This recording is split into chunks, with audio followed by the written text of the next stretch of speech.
Hello, good evening everybody. आज एक important topic है मैग्नेटिज्म में। क्या है वो? दो टॉपिक है, दोनों इम्पॉर्टेंट है, ठीक से समझने का है। पहला टॉपिक है कि एक करंट का लूप है, आई करंट बहता है यानी सर्कुलर करंट। उसके कारण एक्सिस पर, रिंग के एक्सिस पर कोई पॉइंट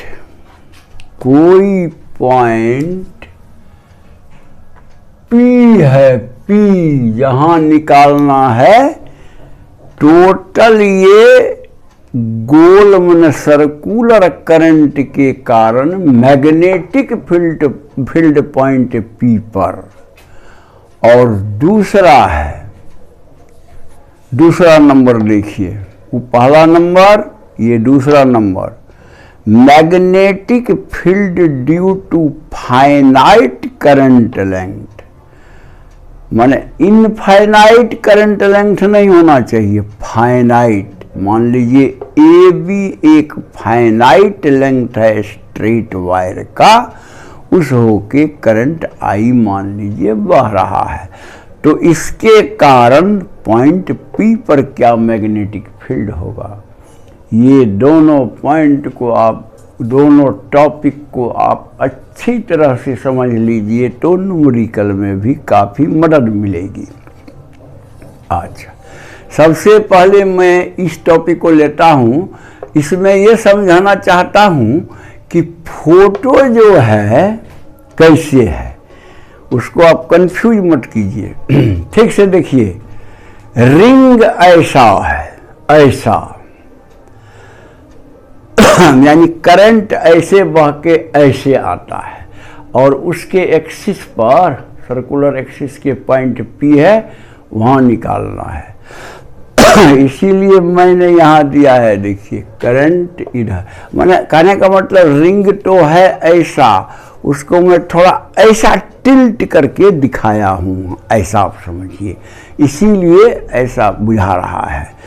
नहीं तो इधर तो सीधा एक लाइन बुझाता, अगर सीधा रहेगा और उसका एक्सिस पर देख रहा है तो थोड़ा सा दिखा दिया गया ऐसा करके। हाँ, तो इस रिंग के सेंटर से एक्स एक्सिस पर एक पॉइंट पी है जिस पर हमको निकालना है मैग्नेटिक फील्ड। पूरे ये रिंग में जो करंट बह रहा है यानी सर्कुलर करंट। तो मान लीजिए रिंग के सबसे टॉप पॉइंट पर हम एक करंट एलिमेंट डीएल लिए हैं, तो डीएल क्या होगा? अगर मैं ऐसा नहीं बनाता, सीधा ऐसा बनाता, तो बोर्ड पर वो परपेंडिकुलर होता। इसे ठीक से समझिए। अगर मैं इसको सीधा रिंग को रखता, यानी रिंग ऐसे ऐसे हो जाता, तो टॉप पर जो हमने लिया है, टॉप पॉइंट पर डीएल लेंथ, वो मतलब एकदम वो एकदम बोर्ड पर परपेंडिकुलर होता है, यानी पेज पर परपेंडिकुलर होता। क्योंकि टेढ़ा कर दिए हैं इसलिए डीएल वेक्टर को मैंने इधर दिखाया है, लेकिन वास्तव में डीएल वेक्टर जो होगा वो पेज पर या बोर्ड पर बाहर की ओर निकलता हुआ होगा। इस पॉइंट को ठीक से समझ लीजिए। उसी तरह नीचे वाला, उसके डायमेट्रिकली अपोजिट जो एक पॉइंट मान लीजिए यहाँ है, तो उस पर भी बोर्ड या पेज के परपेंडिकुलर लेकिन अंदर की ओर जाएगा। यानी आप ऐसा समझ सकते हैं कि यहाँ क्रॉस दे सकते हैं, यानी बोर्ड के अंदर गया डीएल और वहाँ डीएल को आप बोर्ड या पेज से बाहर निकलता हुआ, कमिंग आउट ऑफ पेज, ऐसा आप समझिए। ये चीज़ खाली समझाना था, चूँकि इस तरह बना दिया गया है। उसी के एक्सिस पर P एक पॉइंट है x डिस्टेंस पर, तो उसी पर निकालना है हमको पूरे रिंग में जो करंट बह रहा है उसका मैग्नेटिक फील्ड। तो मान लीजिए डीएल से आर डिस्टेंस पर है पॉइंट पी। तो अब बायो-सावर्ट लॉ का एप्लीकेशन हम पढ़ रहे हैं। 2 एप्लीकेशंस डिस्क्राइब्ड, एक ये। हाँ, तो देखिए इस डीएल करंट लेंथ के कारण पॉइंट पी पर क्या होगा, मैग्नेटिक फील्ड। तो मान लीजिए डीएल लेंथ है तो डीबी होगा। बायो-सावर्ट लॉ लगाइए तो म्यू नॉट बटा 4 pi I DL sine theta था, अब बाय आर स्क्वायर, तो साइन थीटा थीटा कितना होगा। तो देखिए बहुत आसान बात है, बाहर की ओर बताए डीएल और आर ई बोर्ड के ही प्लेन में बना हुआ है तो 90 डिग्री एंगल है। ठीक से देखिए डीएल बाहर निकला हुआ है ऊपर में और आर डीएल जो है इस बोर्ड पर या पेज पर परपेंडिकुलर है बाहर की ओर, और ये आर वेक्टर जो है बोर्ड के प्लेन में है, इसलिए ये एंगल 90 डिग्री होगा। एकदम ठीक से समझिए। और हमको क्या 90 डिग्री ये एंगल होगा, तो इसीलिए यहाँ लिखा गया है कि डीएल और आर के बीच का एंगल लिखना है ना, तो sine 90 by R square. Sine 90 तो 1 हो गया, तो mu naught by 4 pi I DL by R square, यानी ये आपको होगा। और डायरेक्शन क्या होगा, डायरेक्शन तो डीएल क्रॉस आर, डीएल है ये, आर ये है, 90 डिग्री है, डीएल क्रॉस आर, यानी डीबी जो होगा वो आर पर भी परपेंडिकुलर होगा और डीएल पर भी परपेंडिकुलर होगा, क्योंकि DL cross R, cross product जो है दोनों वेक्टर पर परपेंडिकुलर होता है, तो आर पर भी परपेंडिकुलर, डीएल पर भी परपेंडिकुलर। तो देखिए मैंने वही बनाया है, आर पर परपेंडिकुलर समझिए, तो आर पर परपेंडिकुलर है डीबी, डीएल के कारण जो मैग्नेटिक फील्ड है।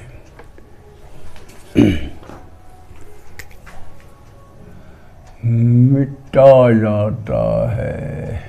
हाँ, अब उसको, उस डीबी को आप 2 पार्ट में तोड़ सकते हैं।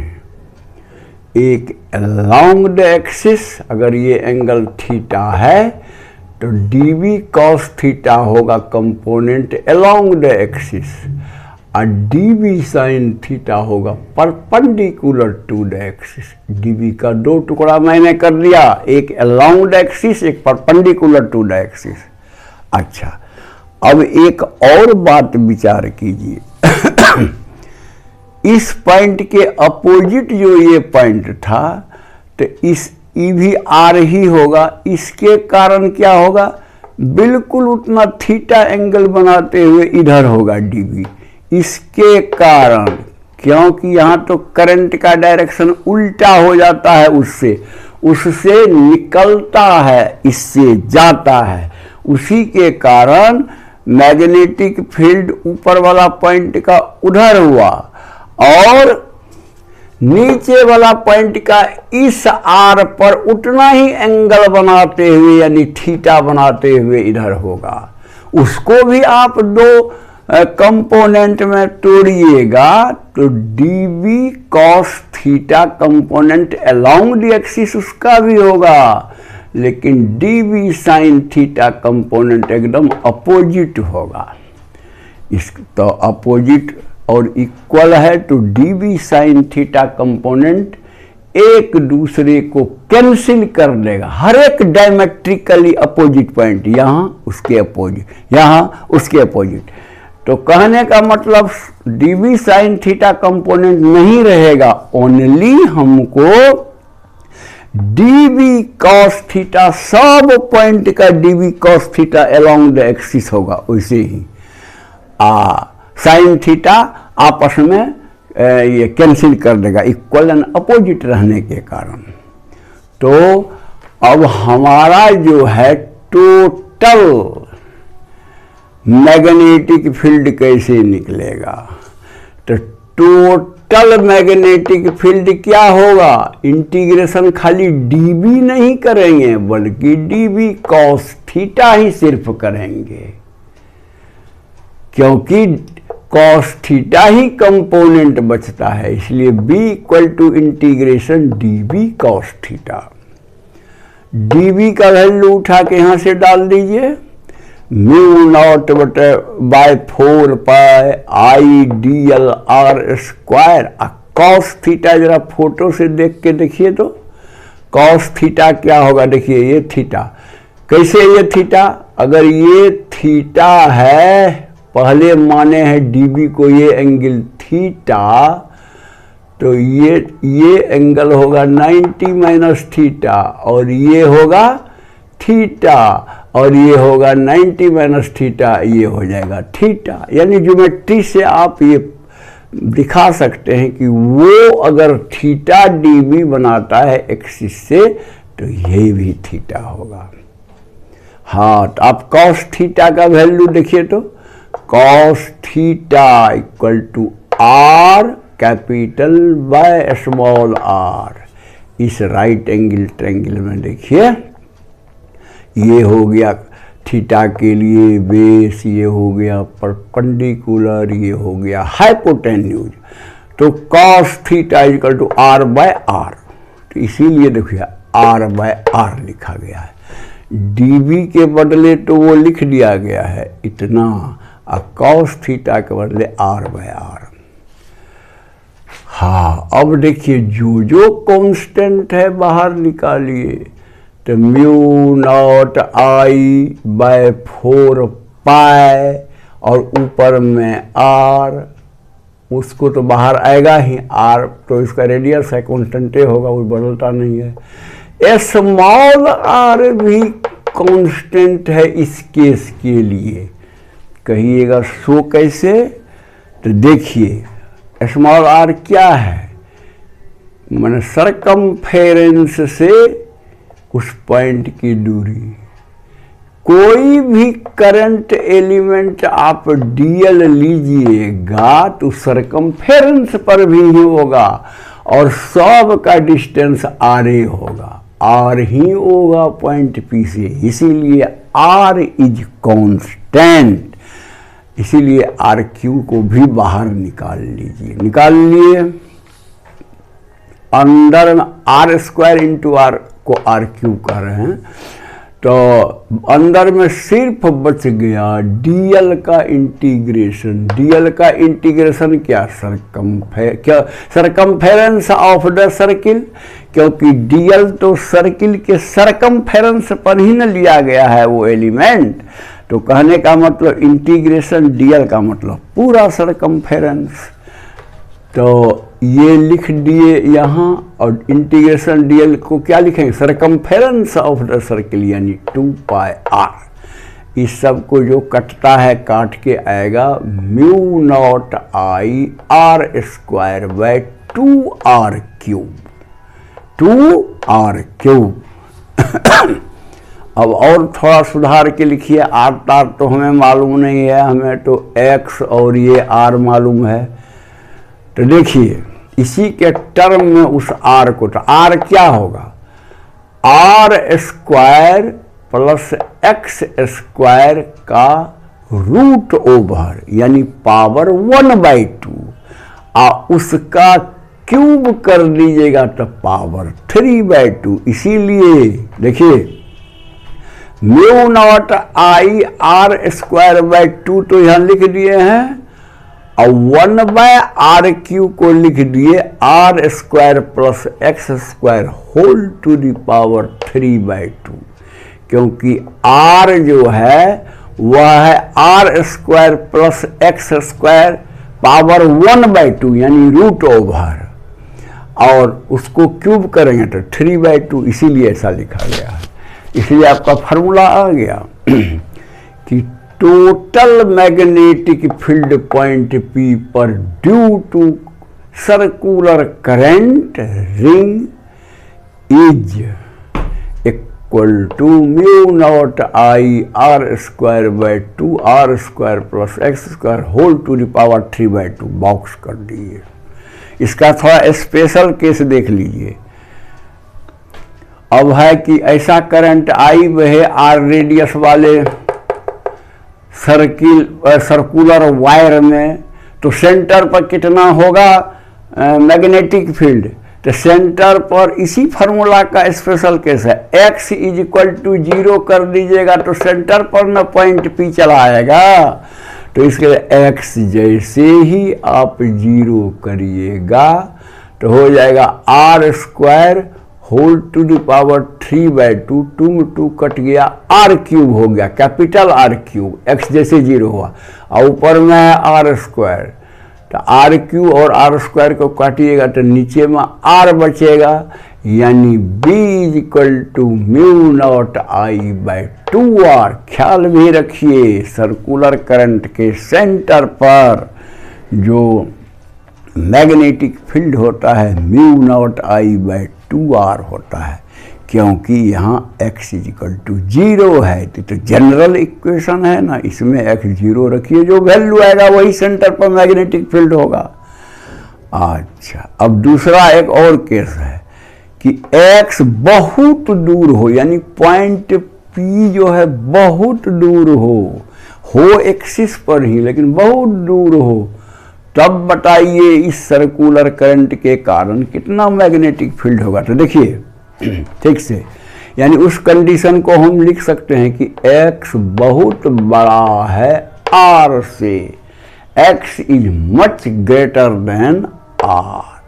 तब ई टर्म क्या होगा भाई? x बहुत बड़ा है r से, तो r² r की कुछ प्लस कीजिएगा तो x के साथ में वो 0 टाइप का होगा, इसलिए उसको करीब करीब 0 मान लीजिए। तो बचा क्या?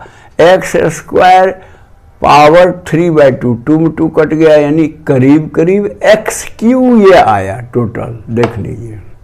तो यानी इसके बदले x³ आप लिख दीजिए, तो B हो जाएगा μ0 I r²/2x³। मैं समझता हूँ क्लियर हो गया होगा। अच्छा, तो ये रिंग का वेरी इंपॉर्टेंट। अच्छा, अब एक और इम्पॉर्टेंट खास करके न्यूमेरिकल पॉइंट के लिए वो भी देख लीजिए आप।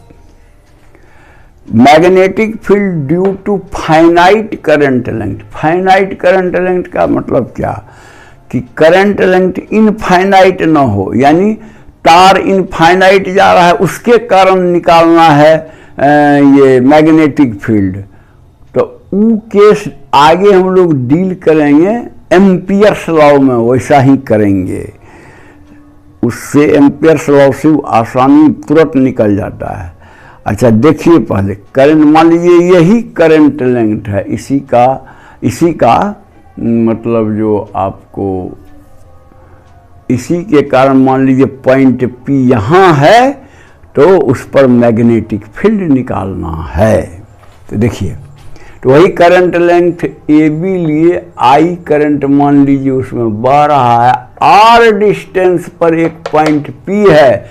कोई जरूरी नहीं है कि वो सेंटर से हम लें, कहीं लीजिए आप वो पॉइंट, उसको सेंटर मानिए, और P पॉइंट का डिस्टेंस मान लीजिए आ रहा है।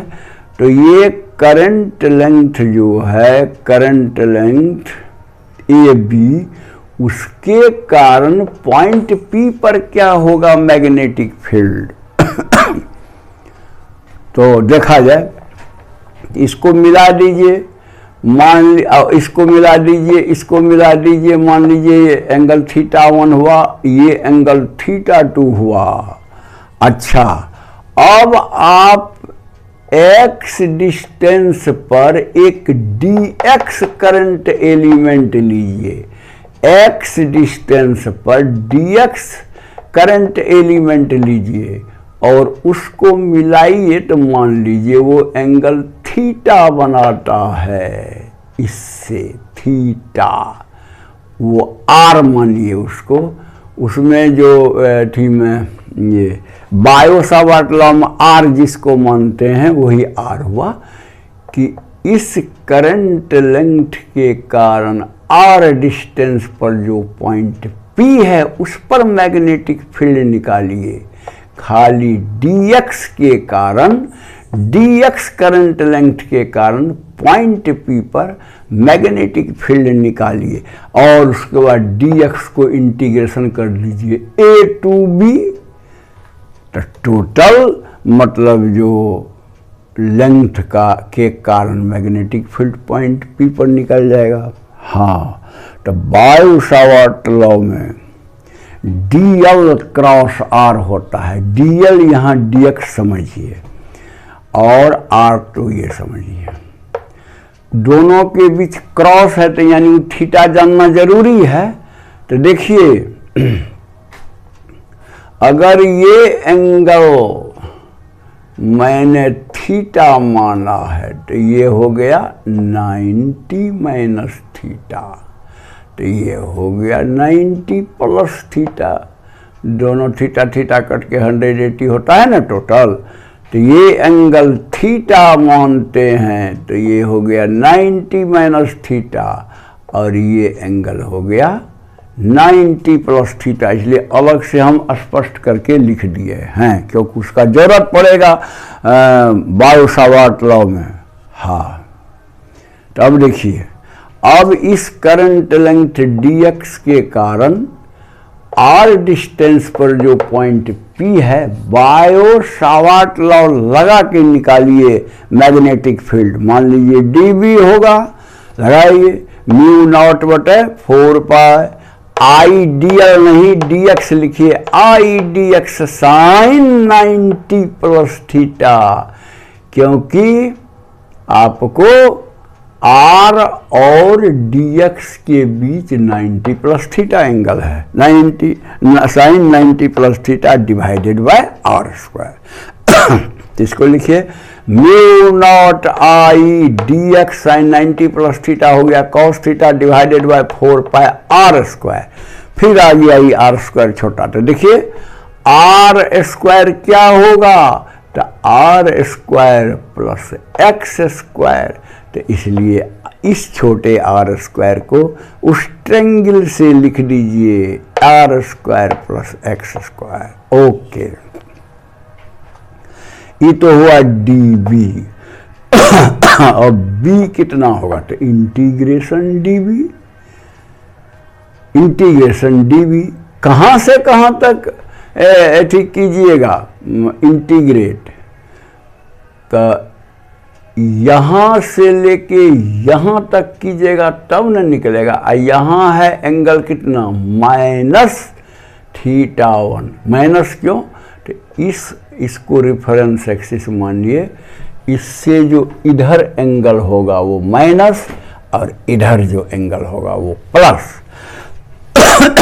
इसीलिए आपको इंटीग्रेशन का लिमिट देना पड़ेगा माइनस θ1 से प्लस θ2, माइनस θ1 से प्लस θ2, यानी इस पॉइंट से इस पॉइंट तक का दीजिएगा तब ना पूरेगा लेंथ, करंट लेंथ। और dB का वैल्यू आप यहाँ से रख दीजिए, इसका रख दिया गया। इंटीग्रेशन लिमिट ठीक से डाल दीजिए माइनस θ1 टू प्लस θ1। माइनस क्यों भाई, ये फिर समझ लीजिए, क्योंकि ये उल्टा डायरेक्शन में रोटेशन है θ1 का, इसलिए माइनस, और इस डायरेक्शन में रोटेशन हुआ तो प्लस θ2 हुआ, इसीलिए माइनस θ1 टू प्लस θ1। अब ये इंटीग्रेशन को सब्स्टिट्यूशन मेथड से सॉल्व कीजिए तो आसान होगा।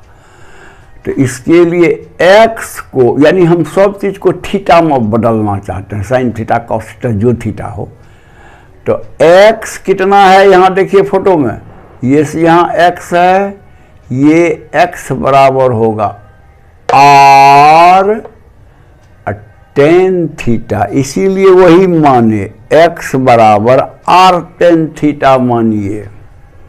तो dx क्या होगा, इसको डिफरेंशिएट कीजिए, dx बराबर होगा r sec square theta D theta, r sec square theta D theta. ठीक है,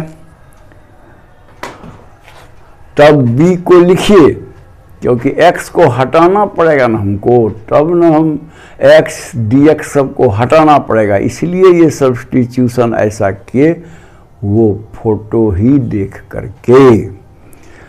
तो इससे क्या हो गया भाई, b बराबर क्या होगा, डालिए म्यू नॉट बटे 4 पाई। ठीक है, dx के बदले दे दीजिए r sec square theta D theta, और cos थीटा के बदले कुछ देना नहीं है, थीटा थीटा है तो रहने ही दीजिए इस बार cos थीटा, वहां से नहीं डाल दीजिएगा, डाल भी दीजिएगा तो होगा, लेकिन जब है तो वही थीटे है तो रहने दीजिए। अच्छा, अब नीचे वाला टर्म को थोड़ा समझिए, आर स्क्वायर प्लस एक्स के बदले आर टेन थीटा रखिएगा तो R square tan square theta. समझ में आ रही है बात, R square plus R square tan square theta. तो देखिए आर स्क्वायर निकालिए नीचे से और ऊपर से आर, एक आर कट गया, नीचे आर बचा, इसीलिए मैंने लिखा mu naught I by 4 pi R. अच्छा, अब नीचे क्या बचा, आर स्क्वायर नहीं, 1 प्लस टेन स्क्वायर थीटा जो होता है सेक स्क्वायर थीटा।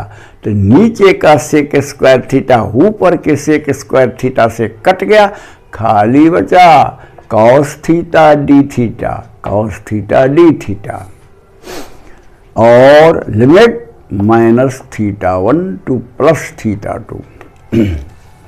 तो इसको कॉस थीटा का इंटीग्रेशन साइन थीटा होता है, लिमिट बैठाइए minus theta 1 to plus theta 1।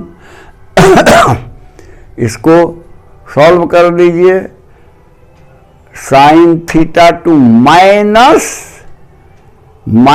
Sign minus theta 1, यानी minus sine theta 1, minus minus plus, तो हो गया mu naught I by 4 pi R sine theta 1, ये भी प्लस में हो जाएगा, sine theta 1 plus sine theta 2।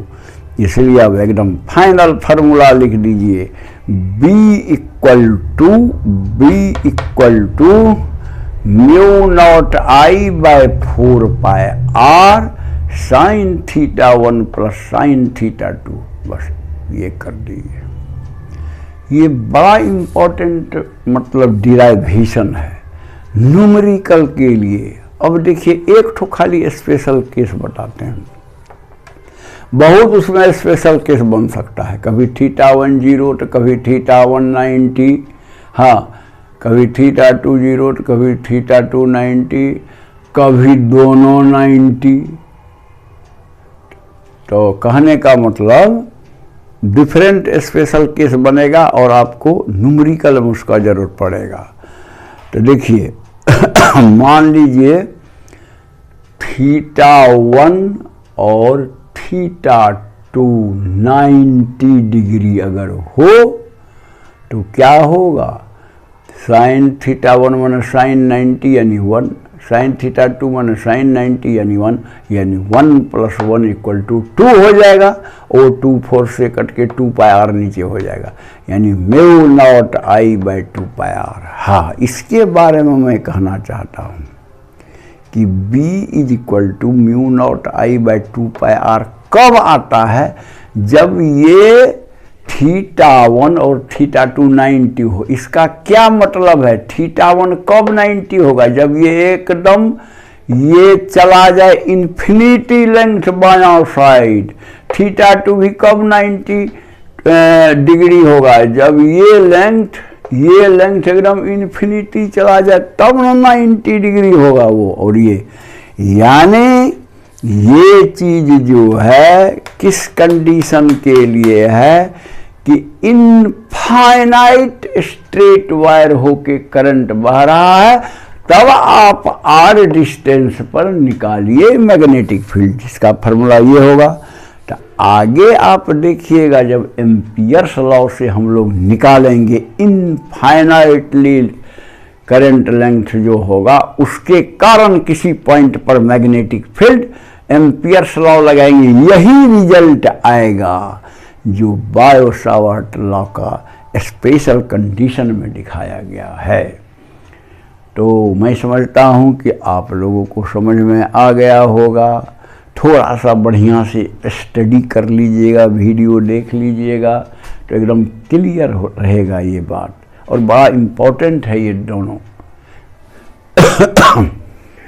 तो अगर पसंद हो तो आप लाइक कर दीजिएगा और बेल बजा दीजिएगा, और दूसरे को